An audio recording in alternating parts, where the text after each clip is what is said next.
Welcome to the Key to All of This with Tim and Dylan. That's Tim. Hi. You're on this side. I always forget. Tim's on my side, and I'm Dylan. Last time we spoke about someone we think is going to be bridging the gap between 6 and 7. But this week, this episode, now we're talking about a little teaser that we got, the new Obi Wan series, which I think is going to bridge the gap between 3 and 4. So much more. What's up, Tim?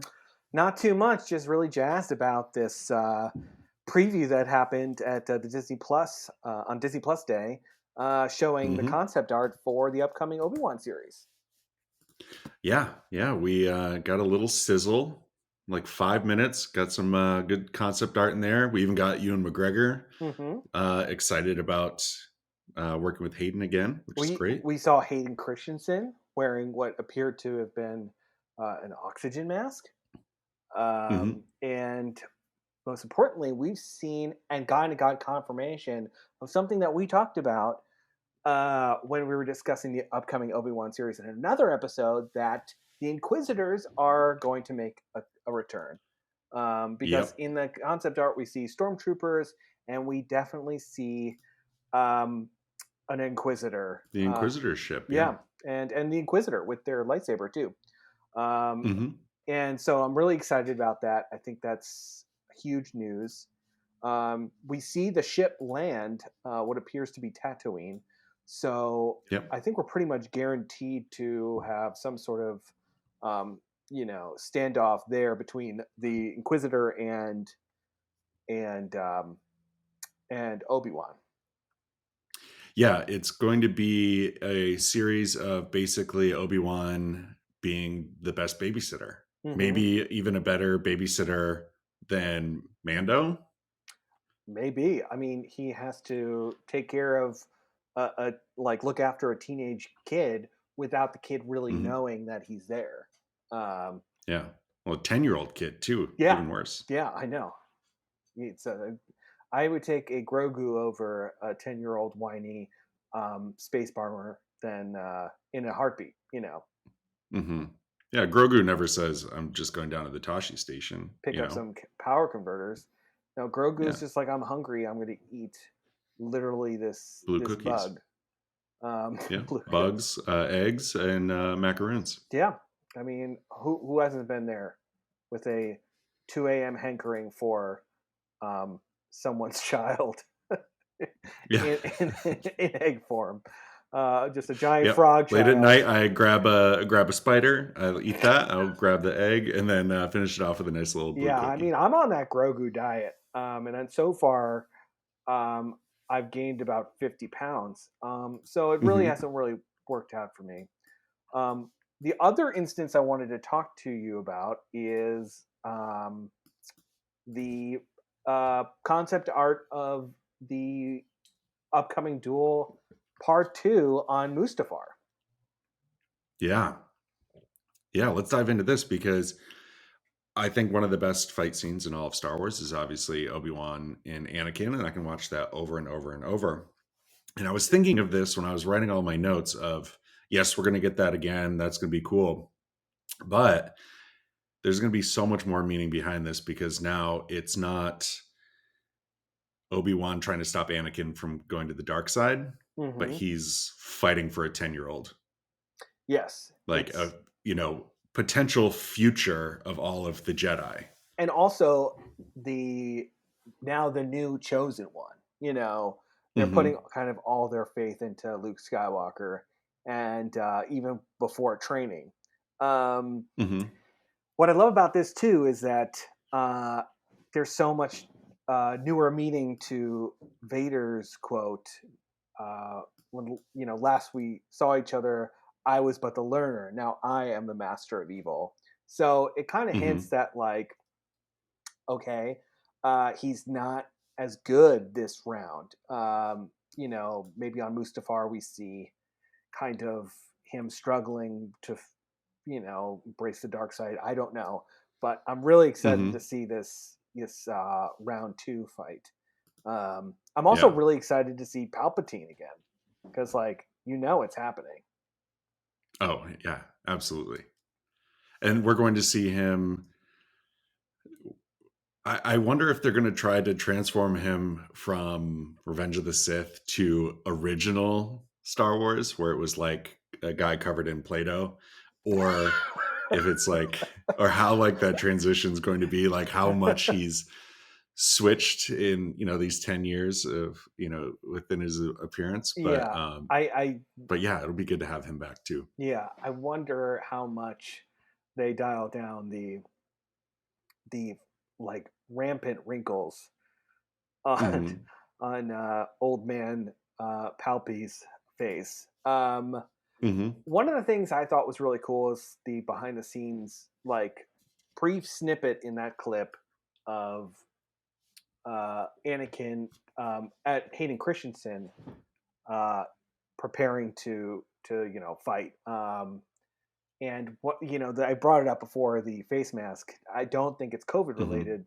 I think my guess is that we're going to see a potential fight between Anakin and Obi Wan, where he's not wearing Hmm. the full armor, that literally his face is Just the exposed. harmonica. Yeah, and he's Hmm. gonna just do this 12-minute solo of Piano Man, Hmm. and it's gonna be haunting. Yeah. It's gonna be dedicated to Padme, and Hmm. Padme's ghost comes back and is gonna be really sad about the song because it's not as good. You know, Hmm. he does not have good lung capacity.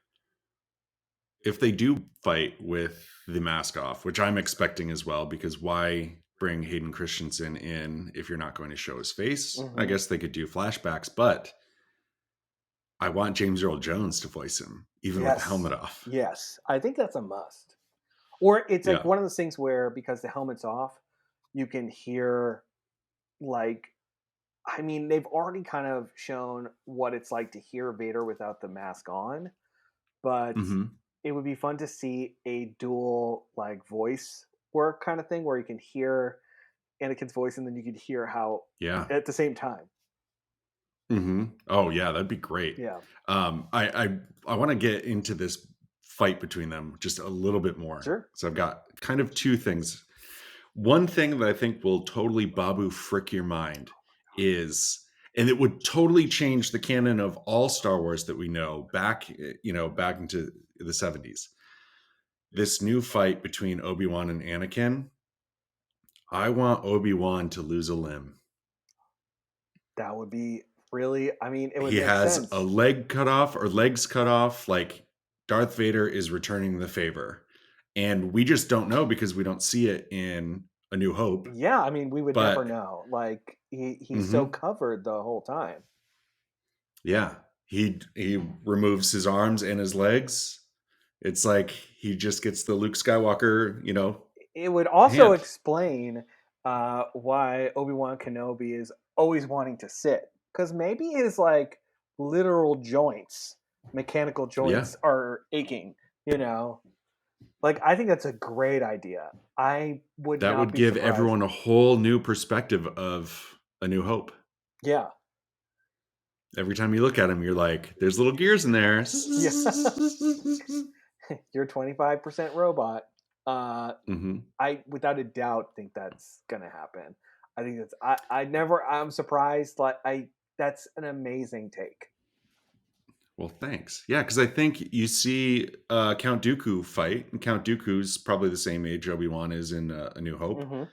He can flip, he can spin, he's fast, whatever. So why is it that Obi Wan is so So slow. slow? Yeah. And it could be he's part robot. Yeah. I mean, we don't we see Luke Skywalker's hand and it's like, Hmm. after it's been cut off, it still works. You don't realize it's a hand until it gets shot by a blaster on Jabba's sail Hmm. barge. So, yeah, it would make sense that even if it was his hand, something that's kind of exposed, like there would be no way of knowing. Yeah, I think that's like such an interesting, like meta little thing that Star Wars fans. I mean, obviously people would hate it because people hate everything about Star Wars, but I think that's just like a little dumb interesting thing that people could be like, "Hey, person watching this for the first time, just so you know, his arms are fake." Yeah.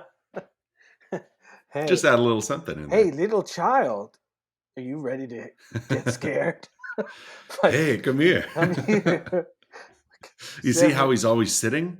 It's because his butt was cut. He has no butt. He has no He butt. has a mechanical butt, but Mm-hmm. not mechanical poop.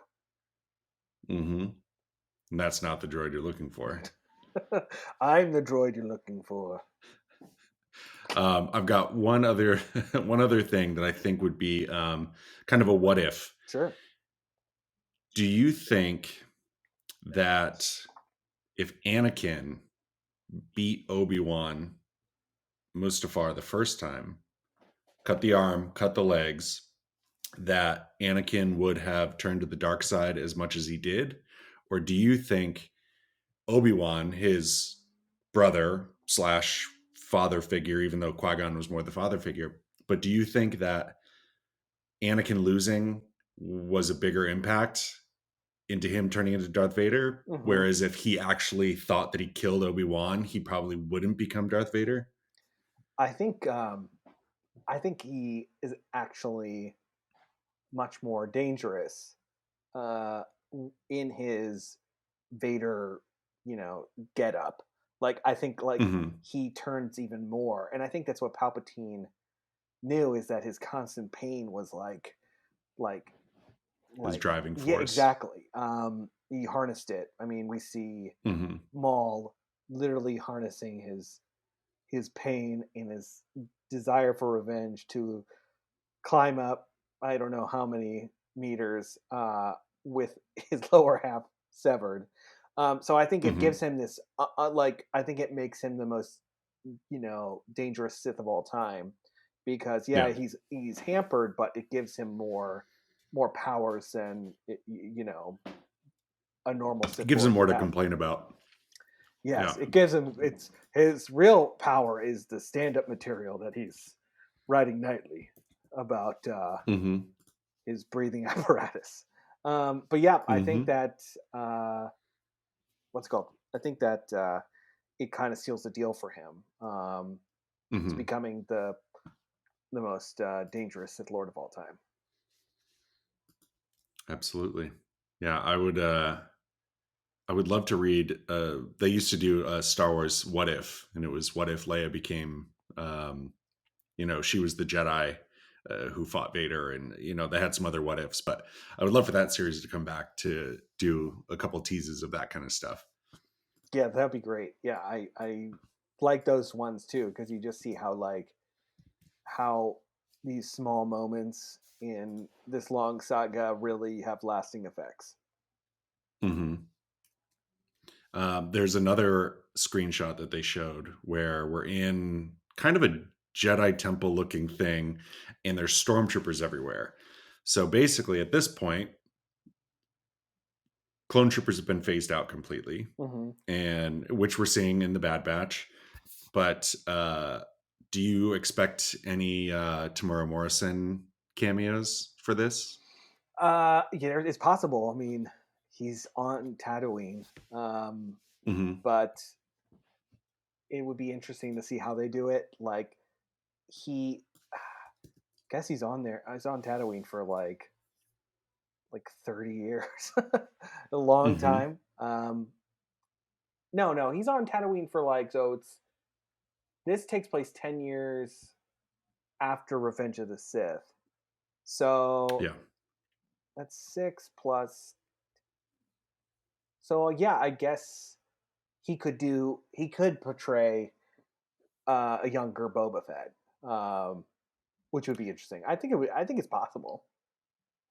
Yeah. Are you expecting him to play any clone troopers like Rex or Oh anybody? yeah. I guess the only one you really could see is Rex. Hmm. Um, and yeah, I think it's definitely possible. Although they might have chosen that And I, time period to really avoid the whole portraying clone troopers. yeah, yeah, I could see that as well. Something I would really love to return, which I think was one of the best parts of the prequels, is pod racing. Even if we see Luke at a pod race watching, and you see Obi-Wan like Mustafar away, keeping an eye on him. I think that would be a great thing for them to pull in, just to tie everything back together. Yeah, definitely. I mean, one thing that I definitely think is going to be a little side thing is I think I mentioned this before is um, we're going to see some interactions with like the Hutts and the Skywalkers and like Yep. I think that's going to be like I think the through line is like yeah the Empire's hunting for Jedi or potential Jedi and Hmm. so he's kind of protecting Luke in that way, but he's also I think there's another threat of like living around the huts, and if he was in near the Yep. Boot to Eve Classic, and there's Jabba the Hutt there, then it's very possible that the two interact. Yep. I have one last thing Sure. that I want to talk about with this, and it's another screenshot that we saw, and it's kind of like a Hoth like base, but we see snow speeders, and obviously this is well before the rebellion, Hmm. and so this would be, if we are getting Hoth or a base, it would essentially be a militia that aren't really involved with, like, Luke and Akbar and all those characters. So I think we could see a possible return to Hoth as well. It's I feel like yeah, I instantly thought that too. I also thought it also could be Ilum too, Mm. which is I think Ilum becomes the Starkiller base, but before that, Oh yeah. they had kyber crystals there, and it was Hmm. like a Jedi kind of like um, a Jedi haven for like new Padawan to choose their kyber Choose their crystal. crystal. Yeah. Yeah, and so I think a large part of the plot will deal with Vader retracing his steps as a Padawan, uh, so that he can find any like hiding spots. Yeah. Because also we need to see like maybe how Vader gets his lightsaber, all that stuff. Like there's Hmm. a lot of possibilities there. Yeah. Yeah, for sure. It's gonna be great. Yeah, I'm so excited. This looks great. Hmm. I think it's exactly what I think I'm glad that I read there that Kathleen Kennedy like rebooted the whole writing of the series because it wasn't up to par. Yeah. I'm glad that Well, that's they good. didn't rush this. They took their time because I think it's going to be incredible. Yeah, me too. Yeah. Join us next time, where we do dive into a character that we've talked about a little bit in this episode, but it's our favorite 50-year-old Jedi, Grogu. So, Tim, what do we always say? May the force be with you. And also with you. Thanks. Why do we have those accents? I don't know. I'm not sure. Was that Grogu? That was Hey, you man, though. Thanks for taking care of me. hey, thanks.